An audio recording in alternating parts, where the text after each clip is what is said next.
성경에 나오는 이스라엘의 언약을 기억하시나요? 여러 차례에 걸쳐서 이스라엘 백성들은 하나님의 은혜로 구원을 받은 하나님의 백성으로서 하나님의 말씀을 따라 살겠다는 언약을 맺었습니다.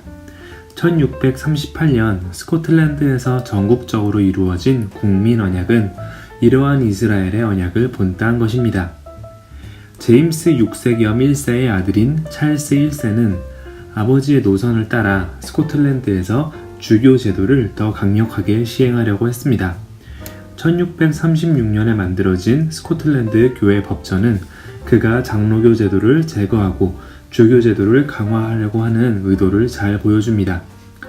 찰스 1세는 신앙적으로는 당시 유행하던 알미니안주의를 선호했고 그가 잉글랜드에서 새롭게 세운 주교들도 그러한 경향이 있었습니다.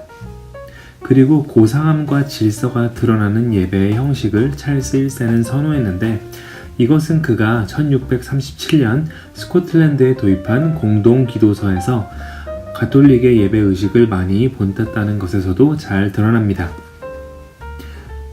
정치적 역량이 뛰어나서 어떤 면에서는 지혜롭게 처신했던 킹 제임스와는 달리 찰스 1세는 자신의 목적을 밀어붙입니다. 찰스 1세와 그의 뜻을 잘 따르는 캔터베리 대주교 윌리엄 로드는 스코틀랜드의 교회 정치 형태와 예배 의식을 바꾸는 작업을 강력하게 진행합니다. 1637년 7월 23일 찰스 1세는 공동기도서를 에딘버러의 세인트 자일스 교회에서 시행하도록 했지만 이날의 예배는 공동기도서를 반대하는 교인들의 반발과 폭동을 일으켰고 예배는 중단되었습니다. 이러한 반대는 다른 곳에서도 마찬가지로 일어났습니다. 사실 스코틀랜드 교회는 예배 때 기도의 형식과 내용이 정해진 공동기도서 자체를 사용하지 않았고 잉글랜드가 이를 사용하는 것도 불완전한 종교개혁에 해당한다고 여기고 있었습니다. 그런데 가톨릭의 냄새가 풀풀 나는 새로운 공동기도서를 따라서 예배하라는 것은 말이 안 되는 내용이었던 거죠. 스코틀랜드 교회의 강력한 반발에도 불구하고 찰스 1세는 조금도 흔들리지 않고 자신의 생각을 밀어붙입니다. 처음에는 왕에게 청원을 하거나 항의의 표현을 하는 것을 통해서 문제를 해결해 보려고 하던 스코틀랜드 장로교인들은 이런 방식으로는 문제가 해결되지 않을 것을 깨닫게 되었습니다. 그래서 1638년 2월 28일 에딘버러에 있는 그레이프라이어스 교회에서 스코틀랜드에서 참된 신앙을 지키겠다는 것을 다짐하는 다양한 신분의 사람들이 모여서 국민 언약 문서를 작성하고 서명을 합니다. 그리고 이 문서의 사본들이 전국에 보내져서 서명이 이루어지게 됩니다. 그리고 이것은 앞으로 있을 국왕과의 갈등과 내전을 예고하는 사건이었습니다. 네, 지금까지 국민 언약이 어떻게 이루어지게 되었는지, 왜 이루어지게 되었는지에 대한 배경을 쭉 이야기를 해봤고요. 오늘은 이야기하는 방식을 좀 바꿔보았는데 어떠셨는지 모르겠네요.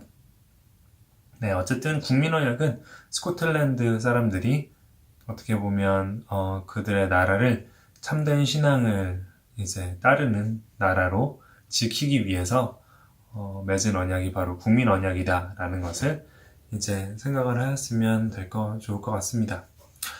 사실 국가 차원에서 하나님 앞에서 우리가 언약을 맺는다라는 거는 어떻게 보면은 약간 넌센스처럼 들릴 수가 있어요. 특히 지금과 같은 시대에는 그렇게 보이는 게 어떻게 보면은 되게 자연스러운 거죠. 하지만 당시에 이제 스코틀랜드인들이 국민 언약을 맺었을 때 그때의 상황을 보면 그때는 이제 대부분 주위에 스코틀랜드를 비롯해서 다 이제 기독교 국가였고요.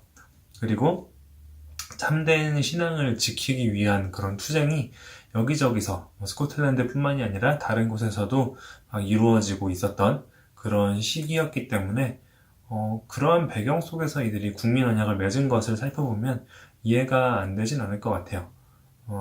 어쨌든 그들은 기독교 국가였기 때문에 좀 더 자연스럽게 이스라엘이 했던 것을 본따서 이제 올바른 기독교 국가를 만들자, 하나님 앞에서 올바른 기독교 국가를 세우자라는 그런 마음으로 이제 맺은 것이 국민 언약이라고 보면 될 것 같습니다.